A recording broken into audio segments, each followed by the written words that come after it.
Assalamualaikum adik-adik, apa kabar kalian semuanya? Semoga sehat selalu ya. Di video kali ini Kak Lina mau membahas tentang transformasi energi di dalam sel dan metabolisme sel.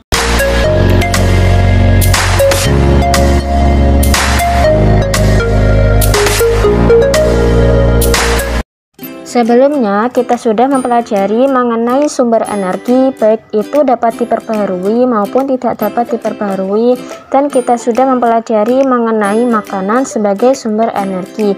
Kalian bisa melihat videonya di sini ya. Oke, sebelum belajar mari kita baca basmalah bersama-sama.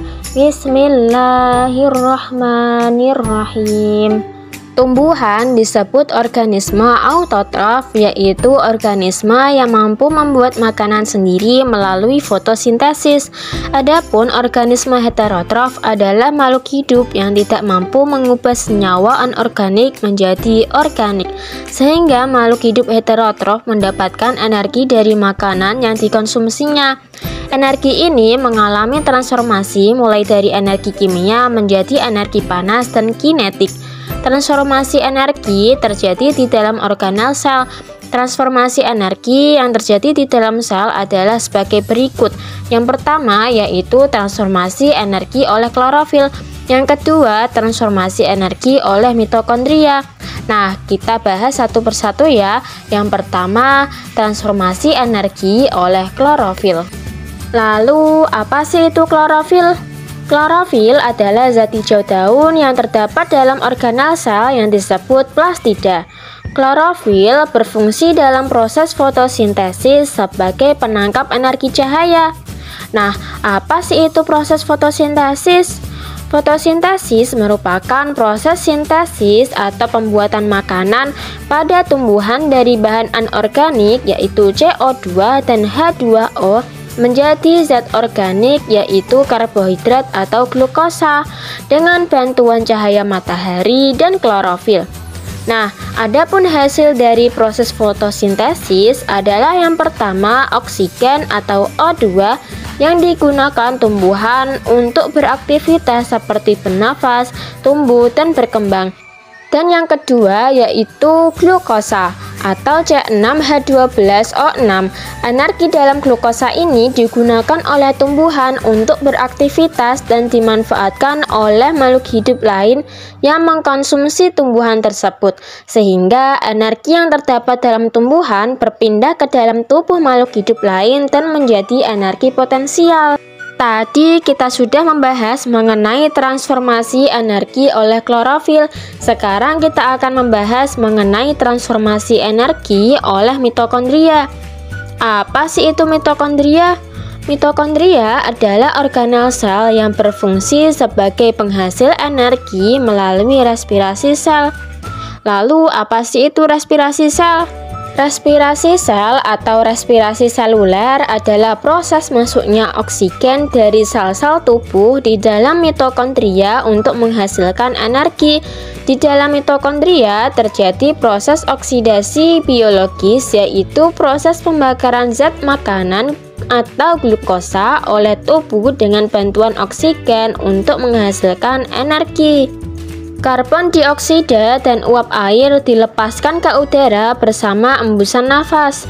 Energi yang dihasilkan sebagian berupa panas berfungsi memelihara suhu badan. Sebagian lagi berupa energi yang berguna untuk melakukan kegiatan. Nah, mitokondria ini banyak terdapat dalam sel otot, makhluk hidup, dan sel saraf. Baik, tadi kita sudah mempelajari tentang transformasi energi di dalam sel. Sekarang kita menuju ke pembahasan metabolisme sel. Apa sih itu metabolisme? Metabolisme adalah proses-proses kimia yang terjadi di dalam tubuh makhluk hidup. Metabolisme disebut reaksi enzimatis karena menggunakan enzim biokatalisator dalam reaksinya. Metabolisme dibagi menjadi dua, yaitu anabolisme dan katabolisme. Yang pertama yaitu anabolisme. Anabolisme adalah pembentukan senyawa sederhana menjadi molekul kompleks. Reaksi anabolisme disebut juga reaksi yang membutuhkan energi. Contoh reaksi anabolisme yaitu fotosintesis dan kemosintesis. Yang kedua yaitu katabolisme. Katabolisme adalah pemecahan senyawa kompleks menjadi molekul sederhana. Contohnya respirasi aerob dan anaerob. Baik, kita akan membahas satu persatu dari contoh anabolisme dan katabolisme. Yang pertama, contoh dari anabolisme yaitu fotosintesis. Tadi kita sudah sedikit membahas mengenai fotosintesis di bab transformasi energi di dalam sel. Baik, saya akan mengulangi apa sih itu fotosintesis. Fotosintesis merupakan proses sintesis atau pembuatan makanan pada tumbuhan dengan bantuan cahaya matahari dan klorofil. Pada fotosintesis, energi cahaya diubah menjadi energi kimia dalam bentuk glukosa. Nah, fotosintesis pada tumbuhan terjadi di daun, tepatnya di jaringan palisade karena di jaringan palisade terdapat kloroplas. Fotosintesis dibagi menjadi dua, yaitu reaksi terang dan reaksi gelap. Reaksi terang terjadi ketika klorofil menangkap energi cahaya matahari sehingga terjadi proses fotolisis atau pemecahan air menjadi ion H+ dan oksigen atau O2. Sedangkan reaksi gelap terjadi ketika CO2 yang masuk ke dalam tumbuhan melalui stomata bereaksi dengan ion H+ menjadi glukosa makanan atau C6H12O6.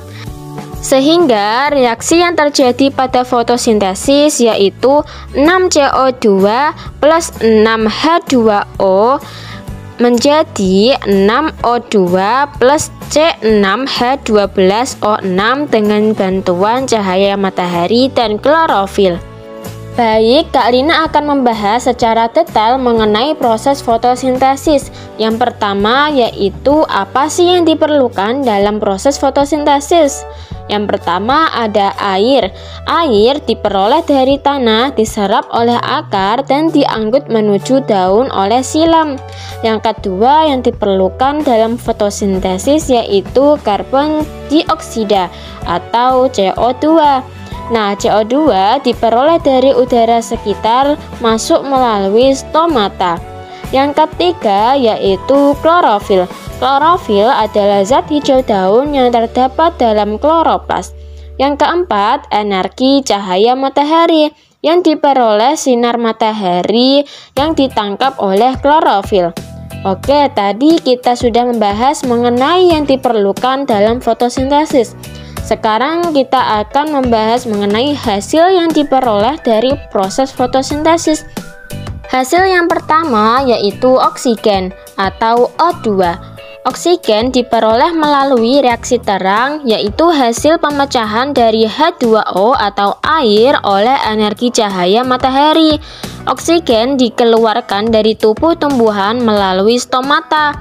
Hasil yang kedua yaitu glukosa atau C6H12O6 yang diperoleh melalui reaksi gelap, yaitu hasil reaksi antara ion H dan CO2. Glukosa disebarkan dalam tubuh tumbuhan melalui jaringan floem. Karena tumbuhan mampu menyintesis sendiri makanannya, maka tumbuhan disebut sebagai organisme autotrof. Tadi kita sudah mempelajari contoh dari anabolisme yaitu fotosintesis. Sekarang kita akan belajar mengenai katabolisme yaitu respirasi. Apa sih itu respirasi? Respirasi adalah suatu proses pembebasan energi yang tersimpan di dalam zat sumber energi melalui proses kimia dengan menggunakan oksigen. Reaksinya yaitu C6H12O6 plus 6O2 menjadi 6CO2 plus 6H2O plus energi.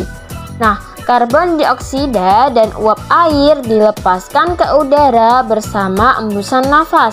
Energi yang dihasilkan sebagian berupa panas yang berfungsi memelihara suhu badan. Sebagian lagi berupa energi yang berguna untuk melakukan kegiatan.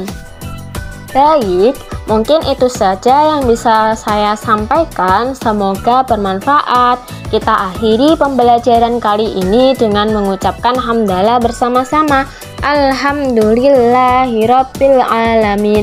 Wassalamualaikum warahmatullahi wabarakatuh.